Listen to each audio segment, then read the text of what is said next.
তাহলে আমি তীব্র ভাষায় নিন্দা জ্ঞাপন করি। কিসের নির্বাচন ওনারা করতে চায়? রক্কাটা নির্বাচন। কিসের নির্বাচন করতে চায়?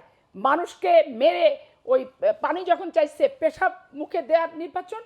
না, তারা তো নির্বাচন চায় বলেই তারা 300 আসনে প্রার্থী দিয়েছে এবং বড় একটি জোটও করেছে। নির্বাচিত হতে চায়, সরকার গঠন করতে চায়। সেই ক্ষেত্রে বলছি যে কোন নির্বাচনের ভিত্তিতে তারা সরকার গঠনের স্বপ্ন দেখছে?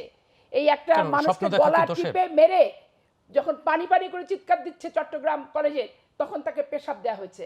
একজন ছেলের হাত কবজি পর্যন্ত কেটে ওই লাঠির ভিতরে ঢুকায় তাকে আনন্দ উল্লাস করেছে।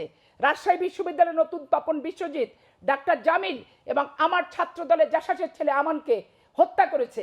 ফরহাদ নামে এক ছেলের হাত কেটে কবজি পর্যন্ত ফেলে দিয়েছে। 86টা ইতিহাস আছে যে রাজশাহী বিশ্ববিদ্যালয়, চট্টগ্রাম বিশ্ববিদ্যালয়, চট্টগ্রাম কলেজ এবং বিএল কলেজে 86টা হত্যাকাণ্ড এই ইসলামী ছাত্র শিবির করেছে। এগুলো কি ইতিহাস থেকে মুছে যাবে? যারা রক্কাটা নয়? ইতিহাস কি মুছে যাবে? যারা গলা কাটা নয়? ইতিহাস কি মুছে যাবে? যারা বাংলাদেশের প্রত্যেকটি শিক্ষা প্রতিষ্ঠান সন্ত্রাস করেনি? অভিযোগ তো তারাও আপনাদের বিরুদ্ধে কম করে না। আমাদের একটা জায়গা বলতে পারবে না যে ছাত্র দল ছাত্র শিবিরের কোনো ছেলেকে হত্যা করছে, একটা দেখা।